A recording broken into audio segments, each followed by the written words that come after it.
Hi all, thank you very much for attending today to listen to our incredible panelists discuss the important topic of the future of pragmatism in Cambodia, analysing the 2023 election. Firstly, I'd like to acknowledge the traditional owners of the lands on which we're all dialing in from today. For me, that is the Wurundjeri people of the Kulin Nation, and I recognise their continuing connection to land, water and community. I pay respects to elders past and present and to all First Nations people whose lands we will discuss today in this webinar. I would like to invite you all to submit questions throughout the webinar and they will be answered at the end of the session. If you would like for us to use your name during the Q&A, please let us know. Otherwise, the questions will remain anonymous. Please note that we might not be able to get through all of the questions, but if you would like to have them answered, please reach out afterwards. Now I'd like to introduce our moderator, Dr. Katrin Travouillon. Sorry, I mispronounced that, Katrin, even though we've practiced, is a Cambodian expert and lecturer at the Coral Bell School of Asia Pacific Affairs at the ANU. Having first visited Cambodia in 2005 with an international development agency, Katrin has been fascinated and involved with Cambodia and the Khmer language for over 20 years. Katrin's current work centres on the ways in which politicians and political activists engage with the practice and rhetoric of the international community in Cambodia. It emphasises the discursive and effective dimensions of political change. I'll hand over to you now, Katrin. Thank you so much for the introduction, Grace, and also for the invitation to have this discussion today. So as you already said, our webinar today is dedicated to an analysis of Cambodia's national elections, which took place on the 23rd of July. And the formal outcome of this election is very quickly summarized. There was a declared voter turnout of 85%, and the CPP won 120 out of 125 seats. Only 5 went to the Funchimpek. But as all of us also know, the numbers of Cambodia's elections, so the official results, so to say, they almost ever tell us a partial and at times very misleading story about the nature and distribution of political power. I'm therefore really extremely pleased to introduce our 3 guests today, because all of them are really perfectly placed to shed some light on the meaning of these elections domestically, transnationally, and internationally. So I'm pleased to welcome one of Cambodia's most well-known politicians and human rights activists, Sochua, who will talk to us today in her capacity as the Vice President of the Cambodian National Rescue Party. Welcome, Sochua. Thank you. I also welcome Sebastian Strangio. He's a Southeast Asia editor of The Diplomat, and he's also obviously known to you as the author of several important books on contemporary Cambodian politics and the region, and one of his most recent books is entitled Cambodia from Pol Pot to Hun Sen and Beyond. And I think it's fair to say that we're going to focus on the beyond today. So welcome to you as well.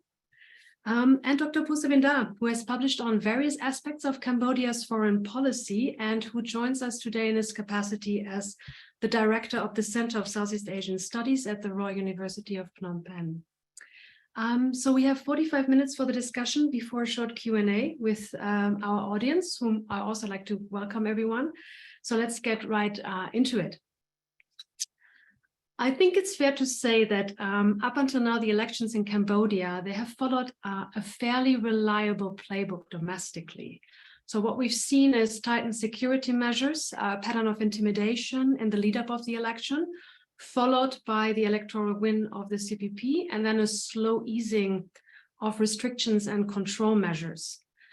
So the first question that I would like to pose to our panel is, what are your assessments and perhaps also your expectation when it comes to the most recent elections? So to what extent do the 2023 elections conform to the CPP's playbook? Maybe we start with Sochua, please. Mm-hmm.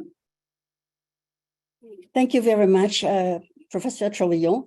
I would like to start by thanking the Asialink for having me and especially having this webinar and at this moment in time in the democratic development of Cambodia. I would like to also thank the people of Australia for their incredible investment and commitment to peace in Cambodia. I would not call, I think we have to be very, very, very, very careful to keep on saying election in Cambodia, or even sham election in Cambodia. Why? Because Cambodia has a very, very special, it's a special case, because after the genocidal years, the Pol Pot regime that killed over 2 million people, including my parents, there is such a thing as a peace treaty, the Paris Peace Accord, signed on the 23rd of October, 1991. And Australia played a very significant role. Allow me here to quote the Honorable Gareth Evans, because Australia, through the former Prime Minister of Foreign Affairs, Gareth Evans, played a very significant role in the peace process, as well as the implementation of the Paris Peace Accord, which to us is still very, very much relevant and should be used as the key tool to pave Cambodia forward to peace, to real peace. Honorable Gareth Evans said, peace and freedom are not prizes which once gained can never be lost. They must be won again each day. Totally true. And it is, we should not just talk about election of the recent election of last Sunday, because it is the more or less Sunday was another theater day for Mr. Hun Sen to accomplish the scenario he set up to empower himself, to further strengthen his power. And this time, last Sunday political event, a tragedy for democracy in Cambodia, for the people of Cambodia, is Mr. Hun Sen's total success in transferring his power to his son, Hun Manet, and to establish the Hun family dynasty. Mr. Hun Sen did, and all those who participated in the scenario of Mr. Hun Sen for this North Korean transfer of dynasty did not deliver to the people of Cambodia the constitutional right, the right for the people of Cambodia or any democratic country or nation, government, to elect the party of their choice, and safely, with security. And these rights are guaranteed in the Constitution of Cambodia that came out of the Paris Peace Accord.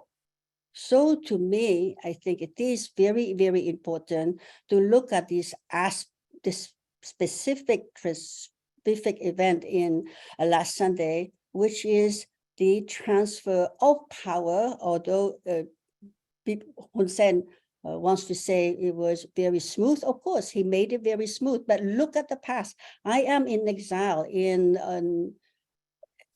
America, not by choice. I'm not the only one in exile. We all know that. And don't forget that Mr. Kem Sokha, the president of the Cambodian National Rescue Party, the main opposition party that won over 43% of the popular vote in 2013, is still under house arrest. And the whole of Cambodia is under house arrest because Mr. Hun Sen has his own scenario. And that is a tragedy. That should not be called a election at all. It should not be a surprise. It should be an outcry of what the situation of Cambodia is, where we are today, and the signatories of the Paris Peace Accord better wake up now. Thank you so much, Mr. Koa. I mean, your use of theater metaphors, the idea of a performance, you said an event, etc., and your reference to the Paris Peace Agreements, all of this suggests that the elections have consistently defied the intentions of those who have signed these accords. So I know, Sebastian, you have also written extensively on this topic. So maybe what is your assessment in this regard? To what extent do the 2023 elections fit into this series, or in which ways do they perhaps stand out? Well, it's interesting, the word performance. I think that in past elections, there has been a sense in which the Cambodian government has been performing for foreign external constituencies. Prior to 2018, there was this constant need to balance the need for Western development assistance with the political imperatives of the CPP party state, which was to consolidate its power and eliminate what it viewed as its enemies. Forces like the Cambodian National Rescue Party that it believed were bent on overthrowing it from power with the help of shadowy foreign forces of one kind or another. And what we saw in 2018, and essentially, which was essentially repeated on July 23rd, was the CPP government essentially dispensing with the need to put on a performance for the international community, so-called. There was almost a sense in which it no longer really cared what the opinions of these external constituencies were. And the obvious reason, of course, is that it's no longer as reliant on the opinion and resources of the Western democracies as it once was. And China has largely substituted for these flows of what we might call patronage, and does so in a way that's much more, that dovetails much more cleanly with the CPP's preferred way of doing business, which involves lubricating patronage networks and using some of this Chinese money to keep these patronage networks renewed and flush with resources to keep them, to perpetuate them.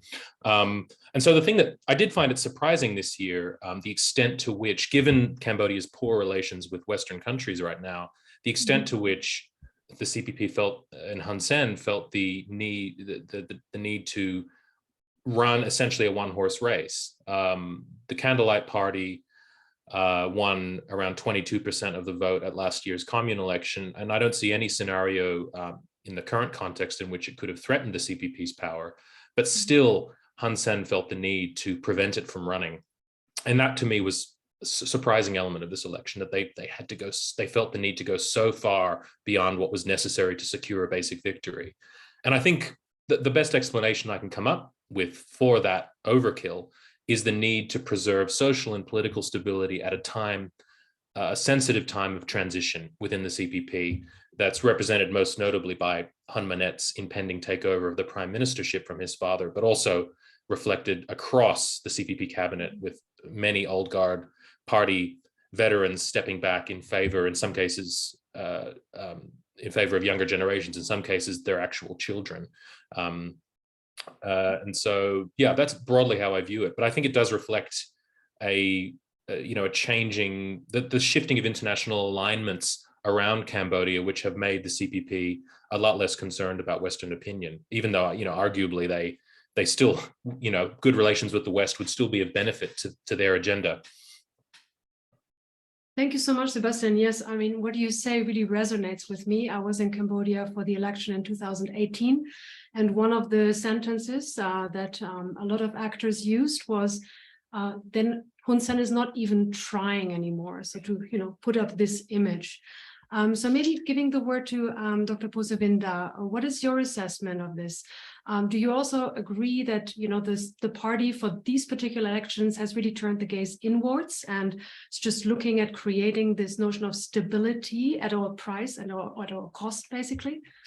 What is your assessment? Thanks a lot, Katrin. Thanks a lot, Grace, for the invitation to speak on this panel. I think the way in which I look at the election result or election in general is that it's not actually surprising that the CCP won 120 seats out of 125 seats. So it's not actually surprising at all. So after all, the absence of the Candlelight Party, as the previous speaker pointed out, is just to make sure that the transition of power is actually going smooth. So it's important that the current government could maintain stability both within the party and outside the party. So the election is not But the point on the election is a political theater. My own reflection on that is a little bit different. It's not really a theater at all. After all, intellectuals like me and others, we have the rights to go and vote, and we can definitely choose our own political party of our own preference. After all, there are many other small opposition parties as well. With that, what we've seen also is the rising, or sort of like the resurrection of the Funcepek's party as well.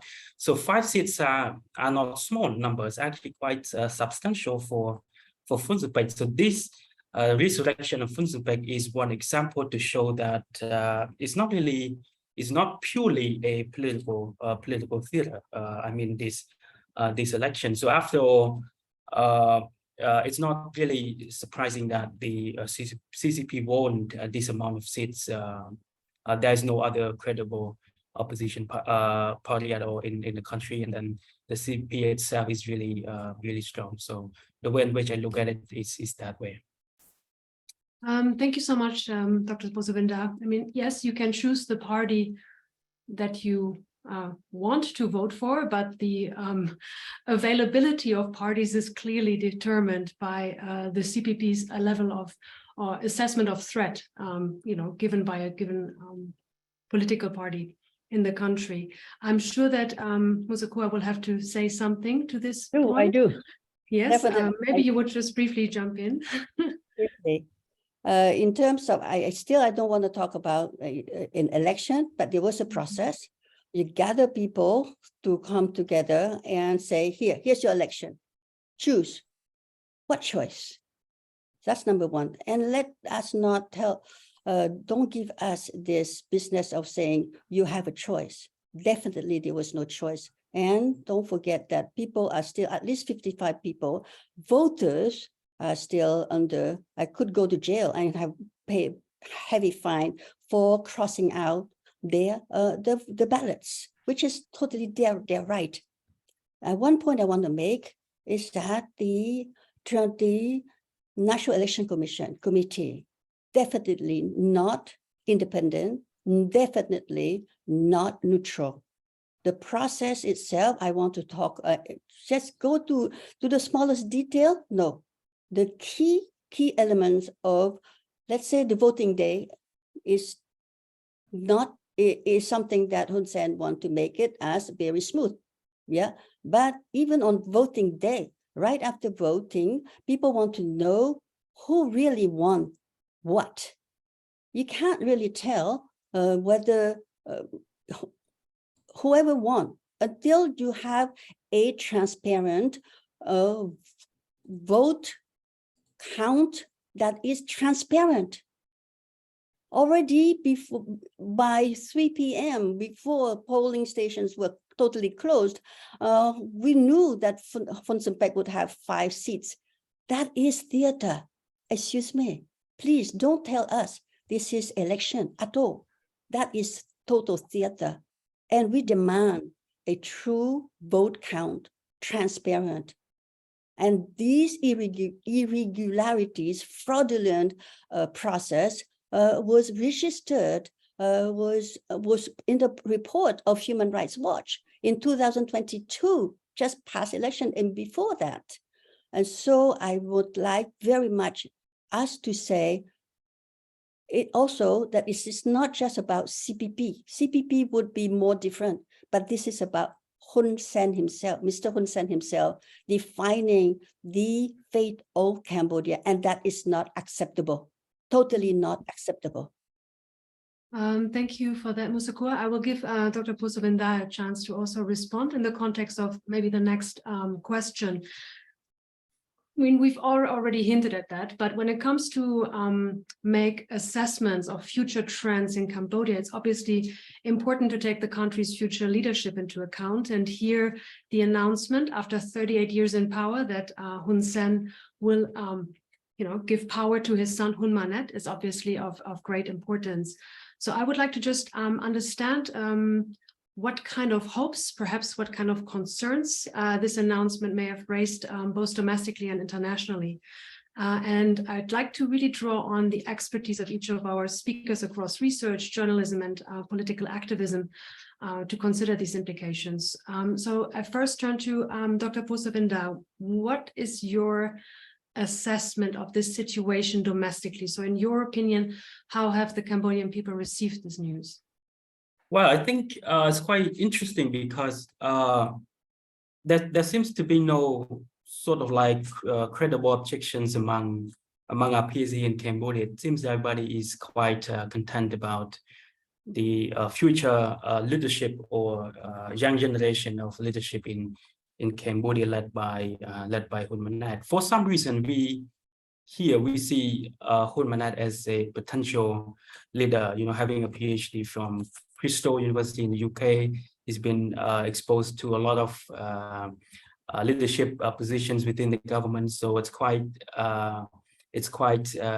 reasonable to assume that he has some or a lot of experience in terms of leadership. Even though this is something new for him, but there are hopes here in Cambodia that he is a reformist, so there will be significant reforms underway under his leadership. So it's quite hopeful here among us young population back in Cambodia. However, there are some concerns as well, because after all, you know, any new position requires all of us to pay close attention to the work itself. If it is mismanaged, then it can lead to chaos and instability in the country. So of course, concerns are always existent, but ultimately, a lot of us here are quite hopeful about the future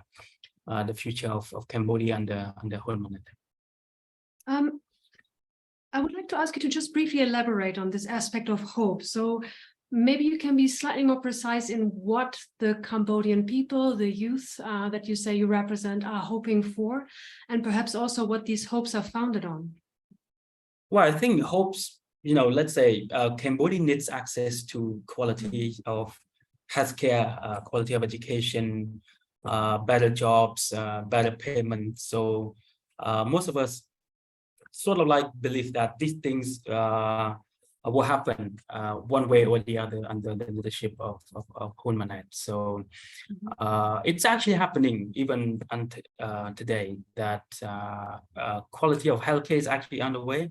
It's not really the best in the region, but for some reason it's actually getting better in some locations. It's not really countrywide, but some places people can have access to better quality of healthcare. I witnessed it myself, so it's quite hopeful in that sense. Quality of education, it's on the way too. Ministry of Education has implemented several reforms, what they call new generation school. There are some challenges, of course, in terms of its implementation, but it's underway, and many other sectors as well, investment and trade and and many other issues.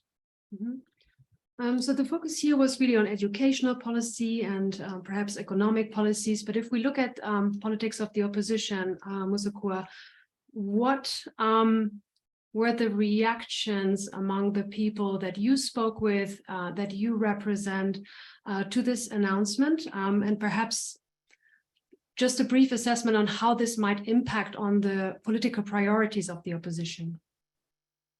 Yeah, I want to be very hopeful.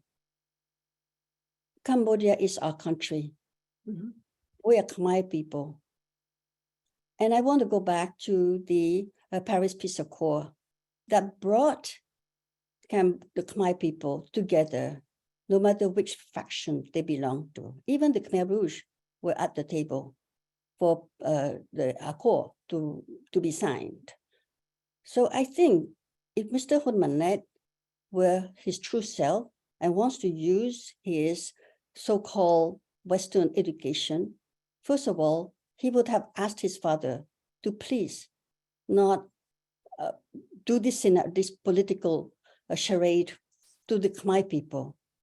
He would have not be willing to compete by himself and ignore the other part of the country. Again, we represent, the opposition, we had over 43% of the popular vote in 2013. 2017 commune election, same thing. Close over 3 million voters out of million voters. 2022, just recently, the commune election, when the Candlelight Party had just less than four months to pull itself together. Still, at the commune election, Candlelight Party gained over 22 to 23%, around over close to 2 million people, voters. Where are they? Are they celebrating?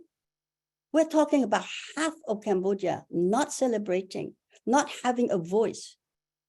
I have to say, and we have to take this matter very seriously. When people have no voice whatsoever, can be arrested any time of the day, anywhere, can be attacked anywhere just because you happen to have a different opinion. And these are young people, these are our youth. We have to realize that over 2 million Cambodian Khmer people, our youth, are migrant workers in just Thailand. Just talk about Thailand. And if there were such a thing as equitable development, I think we would not have over 2 million Khmer people, migrant workers in Thailand, just Thailand alone. We have to put that into consideration. We have to start with bringing the people together, the Khmer people together, go back to Paris Peace Accord. We have to be able to return to Cambodia. It is, and we're sentenced, I am sentenced to 42 years in prison. If I am a traitor, if I am a terrorist or whatever I am accused and sentenced for, let me have a chance, the right to go back to Cambodia and stand and defend myself in court. And I'm not alone for this. So that is very damaging for the future of the past, the present, and the future of Cambodia. And Mr. Hun Manet, I have to say, because I represent, and we lived through all this, and the price that we have to pay today, not have the right, the constitutional right to return to your own country. Let me go to prison in Cambodia. Yeah, let it be clear. You cannot exclude half of the country and call it and celebrate this as a young generation of Cambodia, of Khmer people, take Cambodia forward. Mm-hmm. These are the children of the elites that will be taking Cambodia forward, and they will be defending their parents' legacy and the legacy of Mr. Hun Sen. And that is exactly what Mr. Hun Manet has been saying all along. And he, even just this last week, he will protect the legacy of his father. Mm-hmm. That's it. Exclusion is not peace. It's not national reconciliation. So let's start with us returning to Cambodia or put us in jail in Cambodia. Thank you so much. And I'm not talking about just myself. I'm talking about people of Cambodia today. So fearful. Is this the return of the dark years in Cambodia? And that is exactly what the Paris Peace Accord want to avoid, not a return to the dark years of Cambodia. And the arrest, the arbitrary arrest, these attacks on people who are so poor, who lost their land, attacking them, attacking the women and the children, just so because they want to protect their land. And these lands, these natural resources are now in the hand of the few elites. Let's put that into focus. Thank you so much also for this reminder that there is still an ongoing struggle, obviously, about the narratives as on how we should perceive this most recent transition of Cambodia. So I would just very briefly like to ask Sebastian, also in his capacity as a analyst of Cambodian history. So I know that you've written really extensively about Cambodia's contemporary history, and I think we agree that since the early 90s, right, this engagement of Western governments in particular with Cambodia has always been determined by two things. So on the one hand, we have this almost acknowledgement or acceptance of Hun Sen's dominance over the legal, political, and economic institution. And simultaneously, there was always this insistence almost on Cambodia being a country that is transitioning towards democracy. So now this narrative has become increasingly difficult to uphold, certainly since the CNRP's dissolution in 2017. And as Musa now pointed out, considering the harassment, the intimidation, the imprisonment of political activists. I know it's a difficult question, but to what extent can Hun Sen's appointment of Hun Manet provide countries like the United States, like Australia, with a different rationale for political engagement? Can there really and truly be a new beginning, so to say? It's a tricky question to answer. I think that Right. one of the things that has dominated Western perceptions of Cambodia, for good reason, is Hun Sen himself. His sheer longevity has helped, I think has contributed to some extent to the poor state of relations, even leaving aside the authoritarian characteristics of the government that he heads. The fact that his longevity has led to, him becoming almost a Gaddafi-like figure, a shorthand for authoritarian excess that I think has, in a way that is not present in a country like Vietnam, where you have a ruling communist party, but officials cycling through at the top levels, you can never really personalize the regime in quite the same way. So Hun Sen stepping to one side, I think, does provide an opportunity. That opportunity, I think, is probably somewhat circumscribed by the fact that it is his son who will be taking over, and that Hun Sen will not be retiring. He'll be exercising a tremendous amount of influence from behind the scenes. I also think that one of the complicating factors is that Western governments have made considerable moral and political investments, not to say financial investments, in the idea of Cambodian democracy. For nearly 3 decades, they have expressed concern every time Hun Sen has violated democratic norms and abused human rights. This has become a very familiar pattern to Cambodia watchers.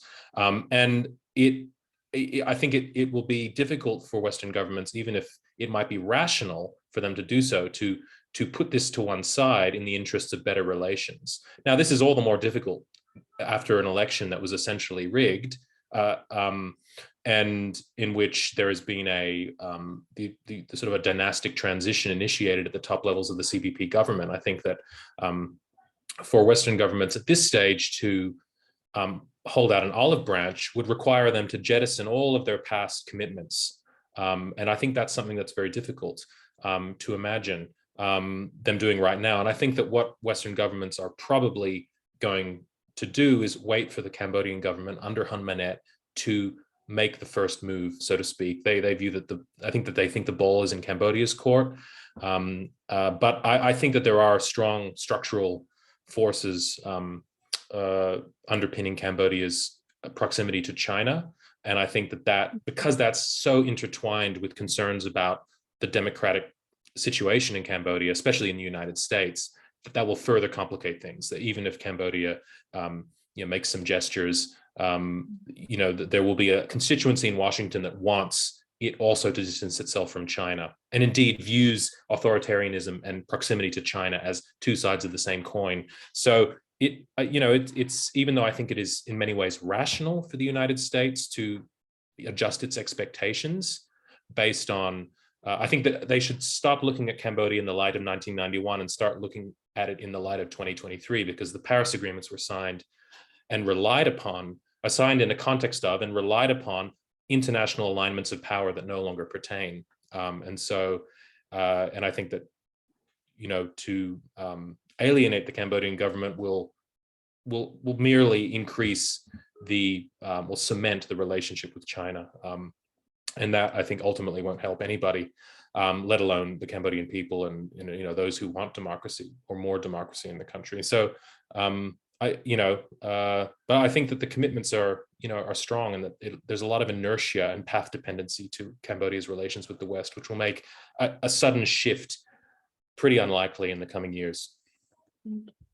Thank you so much, Sebastian. I actually would like to stick with this point for a moment before we move into the Q&A. I see there's already some questions, so I want to leave some time for this. But the point on economic concerns, economic and security policies, and the broader regional implications are really important, I think, when it comes to defining policies. So historically, we all know that Cambodia's leadership and the people have been quite wary of overt reliance on one superpower alone, and for very good reasons. If we consider the history of colonialism and international interventions, Cambodia and the region. But both the US and China, as you just pointed out, they have very strong interest in the regions. And there is no doubt, I think, that the leadership of both of these countries will make some efforts to improve or maintain relations with Cambodia to make their mark on the region, right? So I just want to briefly consider the implications of this competition in the context of Cambodia's new power arrangements, perhaps again, just drawing on the specific expertise of all of you. So Dr. Sovinda, I know you've written extensively about foreign relations, and if you recall, after the 2018 elections, there was domestic and international actors who have all expressed this conviction that Cambodia was headed for a break with the West. So now we fast forward to 2023 it is. What's your current assessment of the situation? Are we really going to see an ever greater reliance on China? Well, I think the relationship between the Cambodia and China will remain unchanged, and it will both parties will continue to cement it over time. That's something we should expect. But at the same time, what I can see is that the relationship of Cambodia with other Western countries, including the US and Australia, will also improve. So with that said, that doesn't mean that good relations with China will worsen its relations with the US. In contrast, what we expect to see, or what we should expect to see, is the improved relationship between Cambodia and other Western countries, while maintaining ironclad so-called friendship with China. So technically, of course, Hun Manet has made several foreign trips before the election. So he has been very familiar with all of those leaders of the Western world. So this is something that we would expect to see, that he will continue to repair or improve the relationship with the Western countries, particularly with the US. Mm-hmm. Well, I mean, we can say definitely that in order to secure interests in the region, countries don't only rely on economic power, right? So both the United States and China have relied on quite extensive media outreach campaign to project a favorable image of their interests in the region and Cambodia, both to the elites and the general public, I would want to say. So one aspect that I would like to hear more about from Sebastian. You're someone really with very deep knowledge on journalism, the media landscape in Cambodia. So I would like to hear a little bit more on how you see this element of, great power competition play out in the context of Cambodia, especially with the current restrictions on the freedoms of speech media, please. Thanks. Yeah, I mean, my knowledge is a little out of date now because I haven't been following it as closely as I was when I was living in the country and working there. But I think it's important to see the media freedoms that currently exist, to the extent that they exist. They are a product of the intervention of the early 1990s, the Paris Agreements and the UN peacekeeping mission, which pried open a space, both a geographic space, mostly isolated in Phnom Penh, if we're honest, but also sort of a conceptual space within which this a free media and civil society could emerge and operate. And that in line with the erosion of the or subversion of the democratic institutions that were imported at the same time. That is also those freedoms to publish and to which when I was in Cambodia were considerable. Those have been eroded as well. Those pastures of freedom have been plowed over. One thing that is interesting to note is that when one publication is closed, there have been publications that have stepped into the breach. And so there still is good journalism being done in Cambodia. The Voice of Democracy, which was closed down, I believe, in April or earlier this year, VOD but very much took up the mantle of the Phnom Penh Post and the Cambodia Daily, which were both subverted by the authorities in 2017 and 18. And so, yeah, I think that China's attempt to sort of use the media as a form of outreach, I'm not sure how successful it has been. Certainly there's been a lot of, you can see in publications like Fresh News, a very Xinhua-esque approach to media, a media that is very supportive of the reigning political dispensation and is sycophantic toward those in power. And that enjoys privileged access to the highest offices of power in Cambodia. Very often Fresh News gets statements and comments from the prime minister before they're published elsewhere.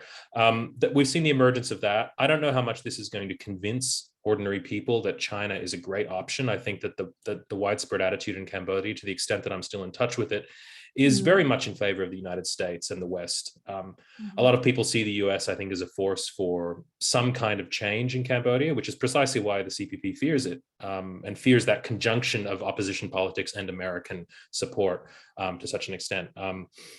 So, yeah, I think that what we can expect to see over the coming years is potentially a relaxation in the immediate aftermath of Manet's inauguration, but the general trend line in Cambodia is toward greater control of the media, and I think that the independent press is going to find increasing challenges operating. I think Cambodia, which was once, due to the large international presence in the country, the great international investment in the country, and the scrutiny that brought, was in many ways a unique within Southeast Asia in that it provided, that created a space where a free press could flourish.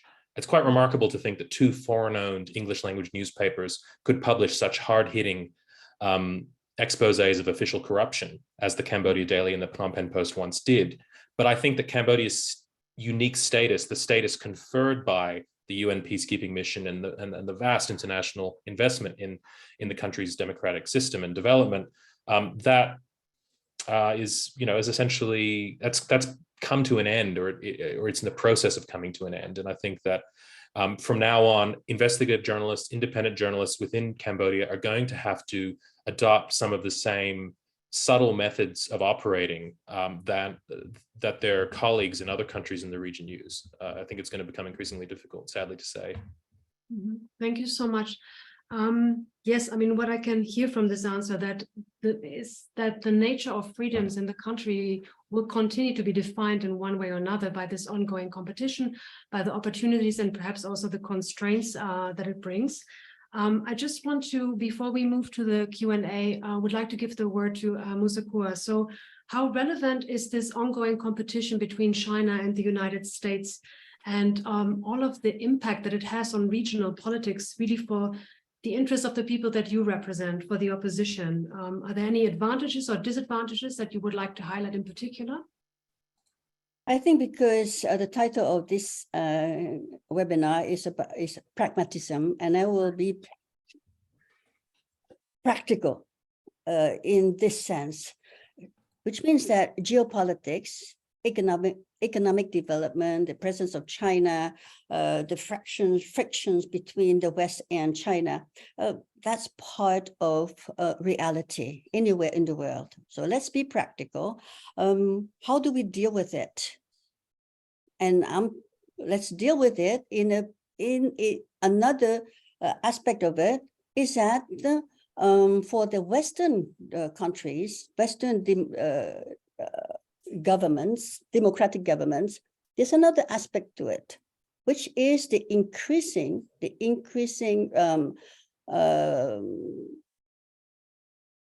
accountability of the democratic governments to their performance of the protection of human rights, of the Universal Declaration of Human Rights. There's no way that the democratic world governments can totally drop that off their plate. So Mr. Hun Manet will have to comply with, to balance and accept that he will have to, first of all, let's start with the full release, the release of all political prisoners and the return of the exiled opposition. We're not just, those who are in exile are not just opposition leaders, members. There are other Cambodians, Khmer people, who are in exile because they can't return to the country. And let's deal with it now. Mr. Hun Manet has the opportunity to show to the people of Cambodia that he is truly working on national reconciliation. That's point number 2. And number 1, that is practical, easy to do. Don't divide the people like his father has been doing. We contribute, if we represent the voice of half of the people of Cambodia, we don't want to just represent half of the people. We are the people of Cambodia. We speak one language. But it is not in Cambodia that one man can continue to divide. That is the practicality that Mr. Hun Manet has to deal with if he wants to have the legitimacy that he needs in order to function with the world leaders. Speaking at point number 2, I continue to go back to the signatories of the Paris Peace Accord. The international community needs to speak with one voice, decide with one voice, work toward the coordinated, targeted sanctions together. Countries that have the Magnitsky Act, like Australia, USA, Canada, the EU. And this tool is very, very important to use. Use it without having to punish the people of Cambodia. We are not saying punish the people of Cambodia. We are saying punish those who have destroyed democracy in Cambodia. Those who have so much ill-gotten wealth. Look at the family of Mr. Hun Sen in Australia alone. Kong Vibol, the head of the tax department, is in Australia, Cambodian Australian. Visa sanctions or freezing of assets of these high-ranking officials, we want to include those judges who have done so much damage in terms of human rights of our people, the innocent people who are in jail. And you put someone in jail, an innocent person in jail who speaks for freedom, for you destroy a whole family. Do we continue to destroy families like this? Or do we sit together as a people? That is, let's be practical. And for us to tone down our demands, we want to tone down the demands that we make. These are demands that we make for ourselves, or do we see the danger that our nation is risking? Losing our land, the people losing their land, going the presence of China, the mafia of China, of the Chinese mafia, the wealth, the ill-gotten wealth of these elites. Are we talking about ourselves, the opposition, or are we talking about the interests of the people of the country, of the whole nation? I think even the CPP people agree that Cambodia deserves to be protected, and that we as a people especially those who are hungry for real peace, hungry for freedom, hungry for respect, hungry for for 3 meals a day, for real quality education, real quality healthcare. Give them a chance. Give the Cambodian people, the Khmer people, a chance. That is our appeal, our practical solution. Start with that. Start with talking as one people, and don't make the people, don't fear your own people. That is wrong. That is a position of weakness, not a position of strength. I mean, what you just said and the appeal you made already touches upon two questions that seem to be quite pressing for the audience as well. So I will just quickly summarize two of them and then give each of you a brief moment to reflect on this question. The first being what the international community can relearn or rethink on how to deal with Cambodia's democratic development from the 2013 election. The participants said it's widely known as the mostly free and fair, although not good enough. Is there any hope for a U-turn to a competitive environment?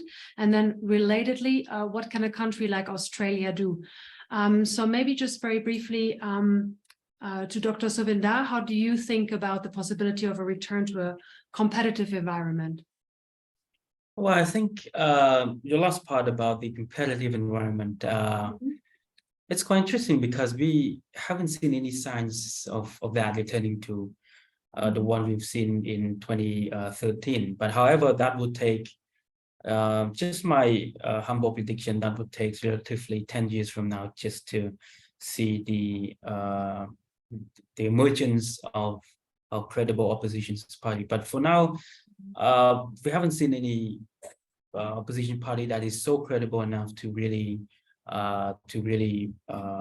be a serious competitor to the CCP. Yeah, the Kerala party, of course, is not really strong enough to sort of like any real the pressure imposed by the government. When it comes to the international community, how international community can relearn or rethink about it, I think it just based on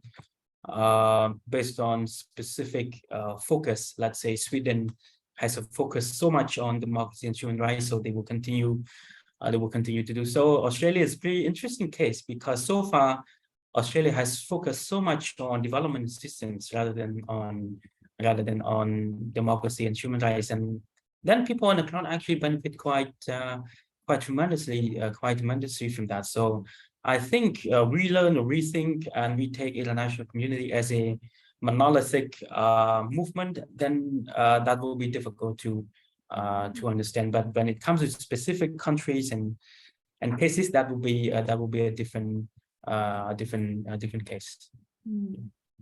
So how do you see this, Sebastian, maybe just briefly? Do you think that pragmatism is something to be desired for in engaging the new leadership, if you are speaking about the Australian leadership specifically? Well, I think Australia is already taking a very pragmatic position toward Cambodia, as DFAT does in the region as a whole. I think it's hard to generalize about whether that's the right policy to adopt across the region. In the case of Cambodia, it's left DFAT open to the criticism that it has sort of abandoned this investment that Australia made and the achievement that helped to bring about the Paris peace agreements in the 80s, in the late 1980s. But you know, on the other hand, it's also hard to see how a very punitive approach would have yielded anything more constructive. I think the main problem is that it opens up a gap between the rhetoric of the Australian government, which is always, you know, rooted in this idea of the Indo-Pacific idea of freedom and openness and shared values and so forth, and the realities of Australian engagement, which have involved some fairly sordid deals with the Cambodian government, not least Scott Morrison's deal to rehouse refugees in Cambodia, refugees that the Liberal government didn't want to accept to Australia. So I mean, I think that in the broader question of how the international community, what they can relearn, I think the project, if one can call it that, to transition Cambodia to peace, prosperity, and multi-party democracy in the early post-Cold War period was always not only running up against the legacies of conflict and all the associated traumas, but also an entrenched party state that never had any buy-in to this idea, and indeed viewed it as a threat to its hold on power. I think that many of the people that advocated this, and in very, very well-intentioned project, they didn't recognize quite how revolutionary it would be in the context of Cambodia in the early 1990s, and indeed through the subsequent years. And I think that as I said before, I think that this project, it came about in an international context in which there was really no challenge to Western hegemony, and the hegemony of Western, I don't want to say Western forms of government, but the idea that liberal democracy has become an international standard to which all governments were either moving or, there was a certain evolutionary trend. History was pushing in that direction. I think that I would say that the world, to the extent that we can speak of an international community, governments that are interested in these things should recognize that it is a very complicated process, and that there's really no shortcut to it, and that any threat to the CPP's hold on power, they've responded in kind by closing off these opportunities, and it's very sad, but it's also, in some ways, I mean, with the benefit of hindsight, of course, unsurprising, given the political realities within Cambodia. Yes, I will very briefly, before we continue with 2 more questions, because I just looked at the time, so we're going to run slightly over time, but I still want to go through 2 more questions and also give Sochua just a brief opportunity to say where you see Australia's role. And you already mentioned Magnitsky laws. Is there anything else that you have on your list of priorities when it comes to engaging Australia? Before I answer that question, I would like to answer the question. Can we make a U-turn? Yes, we can. Does Cambodia have a credible opposition? Yes, very credible. In fact, so credible that it won the election in 2013. And in 2023, Cambodia had a very, very credible opposition, the Candlelight Party, so credible that it had to be diminished and could not compete. Let us be clear about that. Don't eliminate the strength, the voices of your own people. Let's compete fairly so that Cambodia can move forward. Yes, there is such a thing as a credible opposition. Don't undermine your own people. That's number 1. If we want to do a U-turn, we have to look at the facts. Number 2, talking about just not Australia, the whole world. Because if we talk about just Australia, then we have a problem. Because Mr. Hun Sen knows very well that he can't play one country against the other. We have the international community, including Australia, of course, because we're about Australia, work together with one voice, strategy that is solidly indivisible.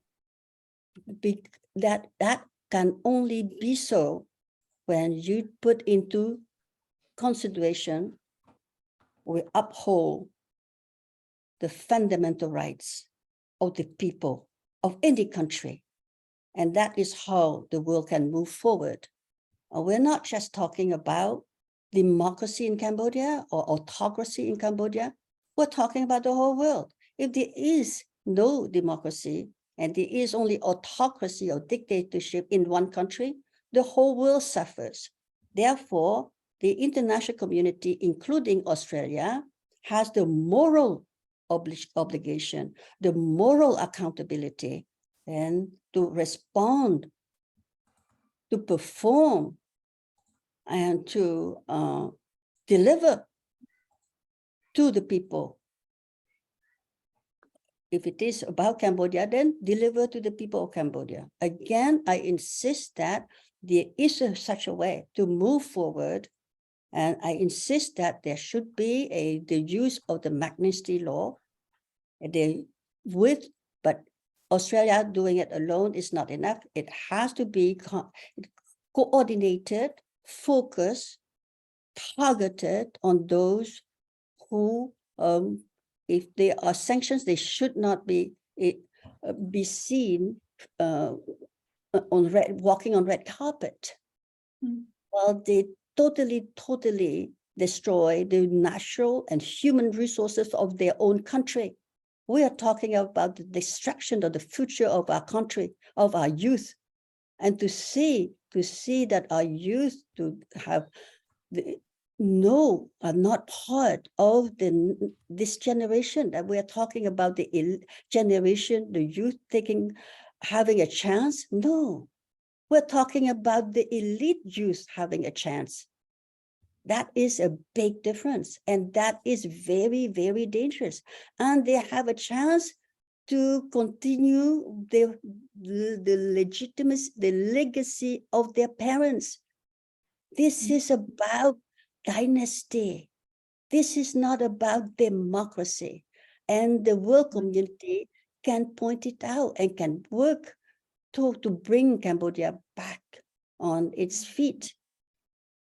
Because my people are hungry for this. You just mentioned the dynastic nature of Cambodia's current transition.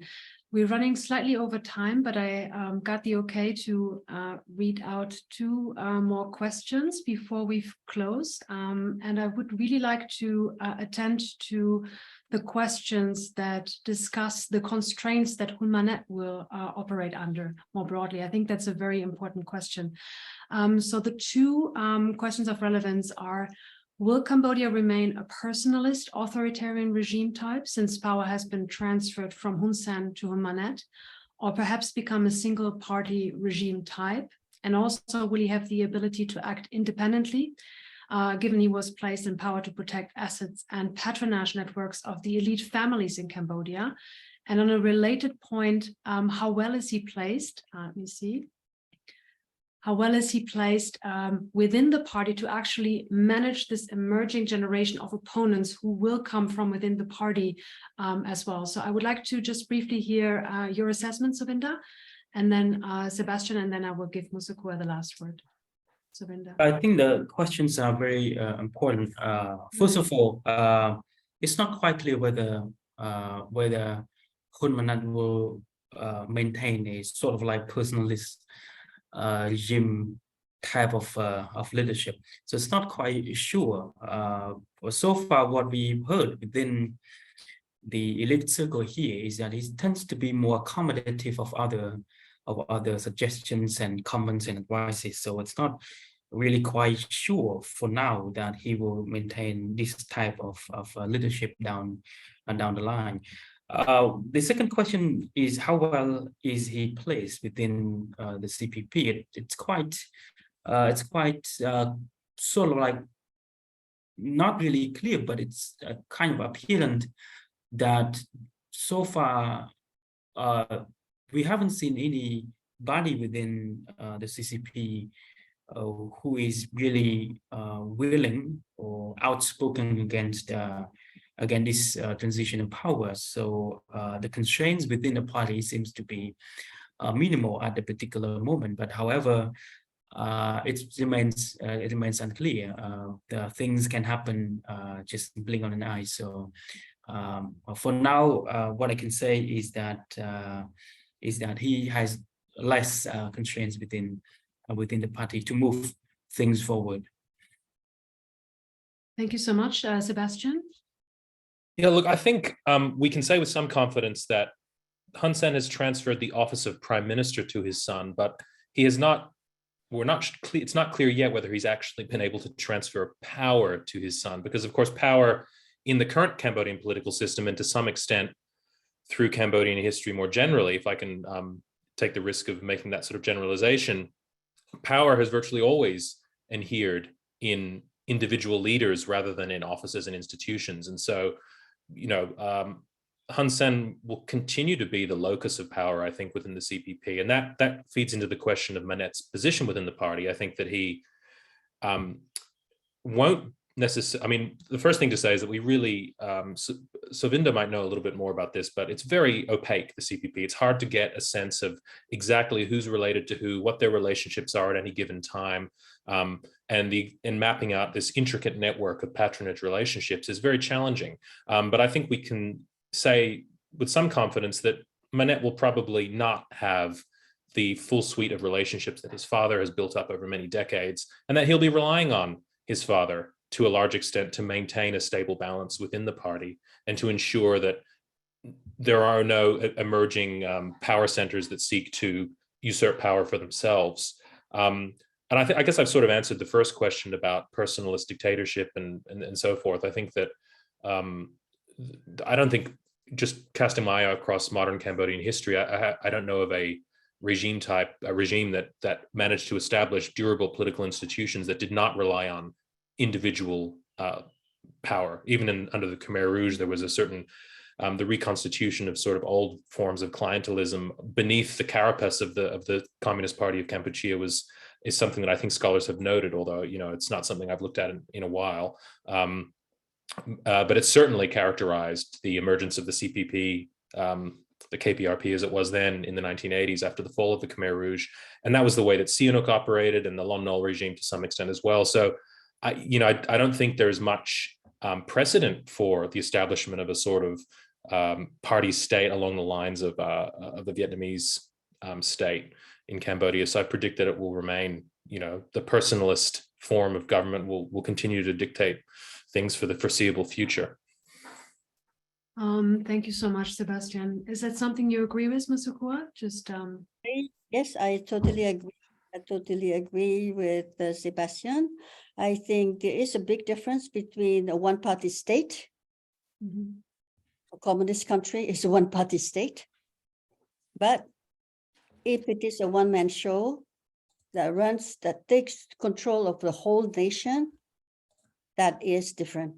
That is even more dangerous. Not that we favor a one-party state, but a one-man show, that is a no-no. Because in the not even the long run, the immediate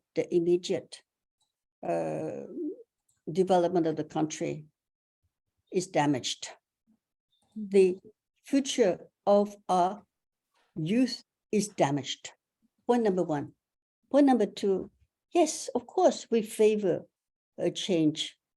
We favor youth, young leaders to replace their parents, but not this way, but through merits, not through the privileges that they have, and calculated operations so that this one man can continue to hold Cambodia in his own hand.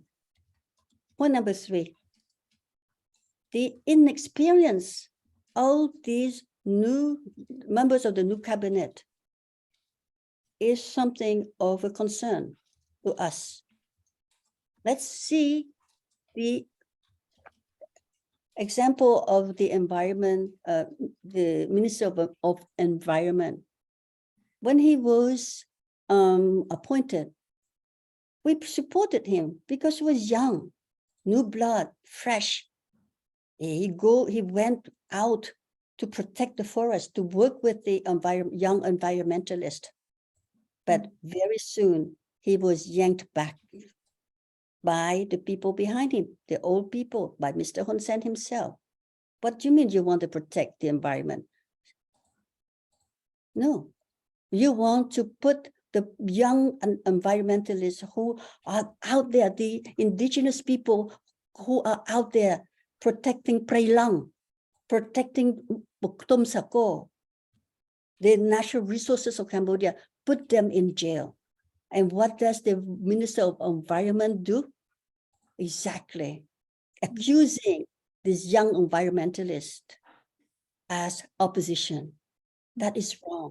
The other concern is that you have very, very important ministries like the Ministry of Defense, the next minister, who is the son of this minister, is 38 years old. 38 years old. He's a 3-star general. But how did he make it up there? Like Mr. Hunmanet, when in West Point, he is 2nd lieutenant, and now he is a 4-star general. You have the son of Mr. Sok Heng, who is with the Ministry of Education right now. He's going to be in the Ministry of Interior. You're talking about police. You're talking about police, a credible, competent police force that can manage the Chinese mafia, the drugs, the human trafficking problems of Cambodia. How can you do this? And the last point, our appeal is that, look, my people, as a people, we can all work together. Peace is not about one man. Peace is about all of us. Peace is about our people. Peace is about our farmers. Peace is about bringing our young people back to Cambodia and work together. Peace is about us having a chance, the right to go back to Cambodia. Don't deny us this. It is not right. Thank you so much also for this very passionate appeal. I know that there is going to be a lot more to be discussed, to be done in the future. For today, I just would like to thank all of our speakers for sharing their expertise, for sharing their insight. Also, thank Asialink one more time for putting this event together. I really greatly enjoyed having this discussion and discussing the implications of Cambodia's elections with you.